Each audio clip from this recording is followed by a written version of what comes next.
በጥያቄያችሁ መሰረት በድጋሚ የቡና ውህድን ይዤላችሁ መጥቻለሁ። የቡና ማስክ ለፊታችን ጥራት ቅላት በጣም አሪፍ ነው። ከበቆሎ ዱቄቱ ውጭ ስሪልን ብላችሁ ጠይቃችሁ የነበረ የበቆሎ ዱቄት ወይም ደግሞ የሩዝ ዱቄት ለማታገኙ ነው ይህንን የሰራሁት። በነገራችን ላይ ለማንኛውም ሰው ይሆናል፣ ግን በብዛት ደግሞ በቆሎ ዱቄት ሩዝ ዱቄት የለንም እና ያለሱ እንዴት አድርገን እንስራ ብላችሁ ጠይቃችሁ የነበረ። እንግዲህ ቪዲዮውን እስከ መጨረሻ ድረስ ተከታተሉ። ቪዲዮውንም ላይክ አድርጉት። ከዛን በመቀጠል በደንብ አሳያችኋለሁ። ተከታተሉ። ሰላም ውድና የተከበራችሁ ቤተሰቦቼ እንዴት ናችሁ? እኔ በጣም ደህና ነኝ፣ እግዚአብሔር ይመስገን። እናንተም ሰላም ባያላችሁበት የዓለም ዳርቻ በዘት ትርፍርፍ ይበልልኝ አላውላችሁ። የቡና ማስክ ይዤላችሁ መጥቻለሁ። የውስጥ ፊታችሁን እንደ ጥርት ጽድት ነው የሚያደርግላችሁ። በጣም ቆንጆ ነው። ወደ አሰራሩ አብረን እንግባ። ቡና በነገራችን ላይ ጥቅሙ እንግዲህ በዓለም ዳርቻ በጣም ፖፑላር የሆነ እንደዚሁም አንደኛ የሆነ ቫይራል የወጣ ነው። ጥቅሙ ለቆዳ ጥራት፣ ለቆዳ መንከባከቢያ፣ ለፊት ብጉር እንዳይከሰት፣ ሽፍታ እንዳይኖርብን፣ ጥቁር ነጠብጣብ እንዳይኖር ጽድት ነው የሚያደርግልን። በተለያዩ ግብአቶች አብረን ቀላቅለን እንጠቀመዋለን። ዛሬ የማሳያችሁ እንደምታዩት አንድ ማንኪያ ያክል የሚሆን በሾርባ ሙሉ ያክል ታደርጉና ቡና አድርጌያለሁ። በመቀጠል እርድ ነው የጨመርኩት። እርዱን በቤታችሁ ማዘጋጀትም ትችላላችሁ። የዝንጅብል እርድ ገዝታችሁ ማለት ነው። እንደዚሁም ደግሞ ለፊት የሚሆን ብላችሁ እሱንም መግዛት ትችላላችሁ፣ ችግር የለውም። ከዛን እየተጠቀምኩት በወተት ፋንታ የምትጾሙ ኦርቶዶክስ ቤተሰቦቼ ማለት ነው፣ ክርስቲያኖች በዚህ ተጠቀሙት። ወይም ደግሞ በሎሚ ሙስሊሞች ችግር የለውም። በወተትም በእርጎም መጠቀም ማዋሃድ ትችላላችሁ እናንተ ማለት ነው። እና ያው በጾም ሰዓት ግዴታ ቆዳችንን ምንም አይነት የጾም ነገር እንዳይነካ በዚህ እንጠቀማለን፣ ያለ ወተት ማለት ነው። ይህ ምንድነው? ያው የምንቀባቸው ውህዶች ወደ ውስጥ ስለሚዘልቁ ለዛ ነው። ከዛ ግማሹን አደርገዋለሁ። አንድ አይደለም የምንጨምረው፣ ቀስ እያለን እንጨምቀዋለን። ብርቱካኑም ማለት ነው። አሁን እዚህ ጋር ቫይታሚን ሲ መጠቀም አያስፈልገኝም። ለምን? ብርቱካን ያው በውስጡ ስላለው ችግር የለውም፣ ጠቀመዋለሁ ማለት ነው። ከውሃ ይሄ በጣም አሪፍ ነው። ሎሚ መጠቀም ትችላላችሁ። በነገራችን ላይ ሎሚ ከሌለ ደግሞ ዘይት፣ እኔ ዘይት ማብዛት ስለማልፈልግ ነው እንጂ በዘይትም መጠቀም ትችላላችሁ። እዚህ ጋር ኮኮናት ሊሆን ይችላል። እንደዚሁም ደግሞ ካስተር፣ በተለይ ማዲያት ላለባችሁ ውድ ቤተሰቦቼ የካስተር ኦይል እና የወይራ ዘይት ተጠቀሙ። እነሱ በጣም ወፍራም ስለሆኑ በጣም ነው የሚያጸዱት። እንደዚሁም ደግሞ ቶሎ ለውጥ ያሳያሉ። እና እንደዚህ ቀስ እያላችሁ ታዋህዱታላችሁ። እዚህ ጋር የበቆሎ ዱቄት አያስፈልገንም። እናንተ በቤታችሁ ያለውን ዘይት አይነት ተጠቀሙ። ዛሬ ትንሽዬ በሾርባትን በሻይ ማንኪያ ትንሽዬ የወይራ ዘይት ተጠቅም ያለው ትንሽዬ ማለት ነው።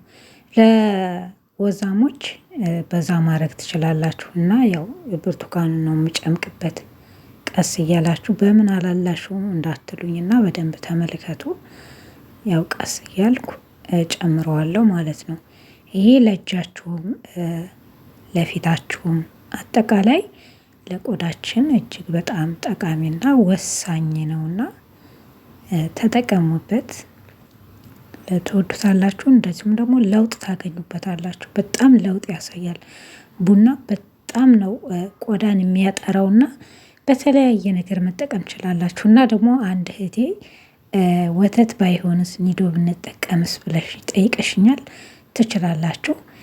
ሌላ ደግሞ ጋህዋ ይሆናሉ ብላችሁ ጠይቃችሁኛል። አታስቁኝ። ጋህዋ እንዴት ነው የሚሆነው? ጋህዋ አይሆንም። አንደኛ ነስካፌ ገዝታችሁ ነስካፌ መጠቀም ትችላላችሁ።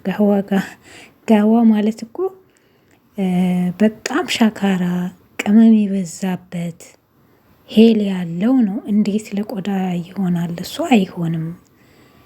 አንድ የኢትዮጵያ ቡና ወይም ደግሞ እንደ ቱርኪ የቱርክሽ ቡና ይሆናል። እንደዚሁም ደግሞ ኔስካፌ ገዝታችሁ ተጠቀሙ። ማለት የደገምኩላችሁ ጥያቄው አስቆኝ ነው። የመዳም ጋህዋ ይሆናል ብላ አንድ በኮመንት ጠይቃኝ ነው። እና ለማንኛውም ማለት ነው አይሆንም እና አይሆንም። ጥቁሩ ቡና ነው። ቡናውን በየትኛውም ዓለም አለ ቡና። ለምሳሌ ውጭም ብትሆኑ ኢትዮጵያም ብትሆኑ በቀላሉ የሚገኝ እንደውም ቡና ነው። አንድ ጊዜ ገዝታችሁ ፍጭት ታረጉና ቆልታችሁ ትፈጭታላችሁ፣ ታስቀምጣላችሁ። ከዛ መጠቀም ነው። አንድ እንደው ግማሽ ኪሎ ብትገዙ ቢያንስ 6 ወር ያስጠቅማችኋል። ለዛ ገዝታችሁ ተጠቀሙ። ለማንኛውም ጋህዋ አይሆንም እንዳትጠቀሙ እሺ። በጭራሽ አይሆንም። እኔ የማልጠቀመው ተጠቀሙ ብዬ አላችሁ። የሚሆነው ኔስካፌ እና ኖርማል ቡና ወይም ቱርኩሽ እኔና ጓደኞቼ እንጠቀመዋለን። ስንጠቀመው ነበረ የቆየ ነው። ለፀጉራችንም ለፊታችንም እና አሪፍ ነው። እሱን ካገኛችሁ ተጠቀሙ። ደንብ ካዋሃድኩ በኋላ በመጀመሪያ ፊታችን ንጹህ ቢሆን እጅግ በጣም መልካም ነው። ታጠቡ። ከዛም በኋላ ፊታችን ላይ አፕላይ እናደርጋለን ማለት ነው። እንግዲህ እርድ ለፊታችን እጅግ በጣም ጠቃሚ ነው። ጥቋቁር ነገሮችን የማጽዳት ኃይል አለው። እኔ ስኳር አልተጠቀምኩም ዛሬ። ስኳር ማድረግም አለማድረግም ትችላላችሁ። በነገራችን ላይ ስኳር ጥቋቁር ነጠብጣብ ካለባችሁ እሱን ያጠፋላችኋል እና መጨመር ትችላላችሁ። ትንሽዬ ማለት ነው። እኔ አልጨመርኩም። ይኸው በደንብ አድርጌ እቀባዋለሁ። ሁሉንም በደንብ ተቀቡት። የቡና ውህድ በምትሰሩ ሰዓት የቡና ማስክ ማለት ነው። እያንዳንዱ ቆዳችሁን እኩል አንድ አይነት ከለር እንዲኖረው በሙሉ ቀቡት። ከግንባራችሁም እንደዚሁም ቀስ ብላችሁ ደግሞ የአይናችሁን ስር ቀስ ብላችሁ መቀባት ትችላላችሁ። ለአይን ስር ራሱ ቡና በጣም አሪፍ ነው። ጥቁረትን ያነሳል። የብጉር ጠባሳ ካለባችሁ እዛ ላይ ስትደርሱ ትንሽ ጫን ብላችሁ አሸት ሳትጎዱ ማለት ነው እንደዛ አድርጉት እና እስቲ ጋህዋ ብላችሁ ይጠይቃችሁ። እዚህ ጋር እንዴት አድርጋችሁ ልታሹ ነው? በጣም እኮ ከባድ እኮ ነው። እና ለማንኛውም ያው ካዳመጣችሁት ከሰማችሁ ኮመንት ጻፉልኝ። አይሆንም ለማንኛውም ማለት ነው። እንደዚህ ተጠቀሙ። በቀጣይ እርዱን ከቡናው ጋር ነው ዛሬ የተጠቀምኩት። ያው የበቆሎ ዱቄት ለማታገኙ ነው። በነገራችን ላይ የበቆሎ ዱቄት የትኛውም ዓለም አለ። ውጭም ብትሉ ኢትዮጵያም ብትሉ አለ። እኔ ኢትዮጵያ ራሱ ገዝቼ እጠቀማለሁ። 300 ምናምን ብር ነው እና ደግሞ የት ብትሉኝ ማንኛውም ሱቅ አለ። ማንኛውም ሱፐር ማርኬት ታገኙታላችሁ። ነፍ ነው ሀገር ቤት ራሱ ማለት ነው። እና አንድ ጊዜ ብትገዙት እኔ አሁን በቅርብ ነው ልጨርሳት፣ ትንሽ ቀርቶኛል። 5 ብር ምናምን ገዝቼው እውነት ስንት ወር መሰላችሁ? 8 ወር ሆኖታል። እና ለብዙ ጊዜ ነው የምትጠቀሙት። ምን ልላችሁ ፈልጌ ነው፣ እንደዚህ ቆዳችሁ የምትንከባከቡበትም ግዴታ ከመዳን በጠበቅ የለባችሁም። የወር ደመወዝተኛ የሆነ ገዝቶ መጠቀም ይችላል፣ አዲ ነው።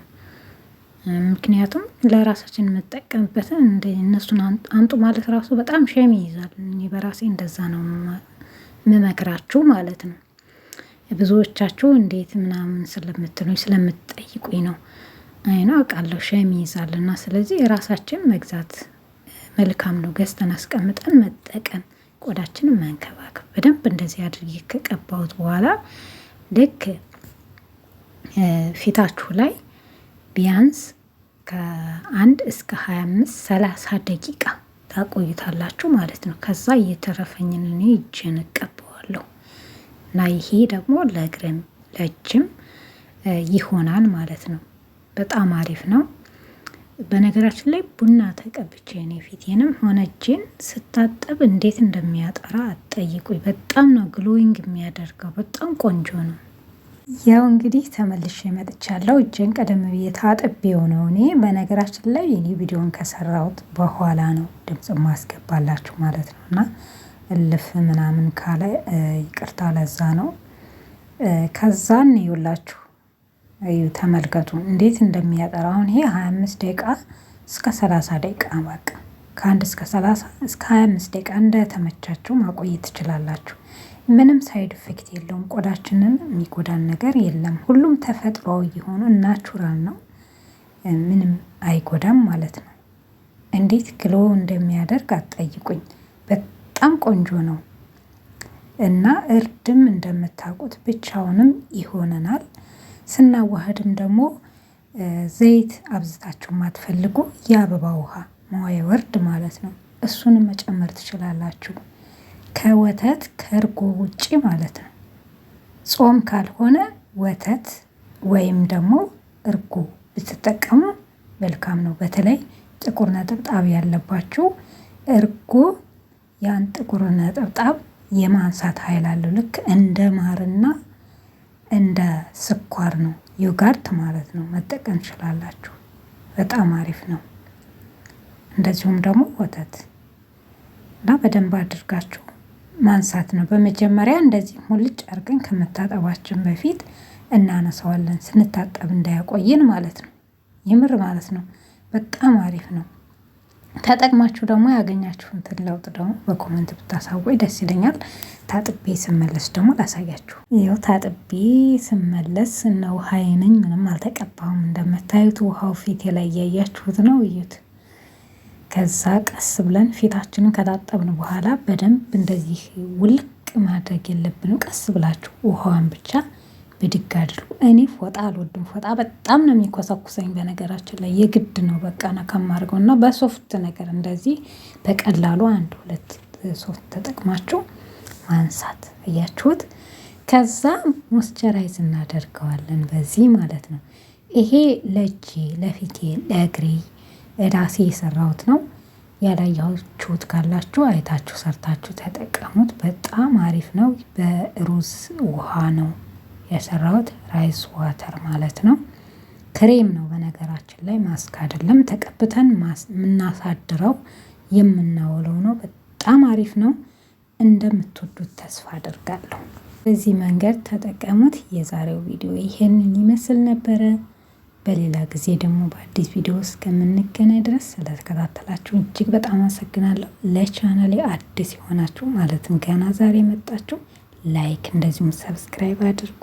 ሁልጊዜ የምታበረታቱኝም ደግሞ ሁላችሁንም ከልብ አመሰግናለሁ። ዩቱበር የሆናችሁም እንደዚሁም ዩቱበር ያልሆናችሁም ከልብ አመሰግናለሁ። ወዳችኋለሁ። ባይ ባይ። ቻው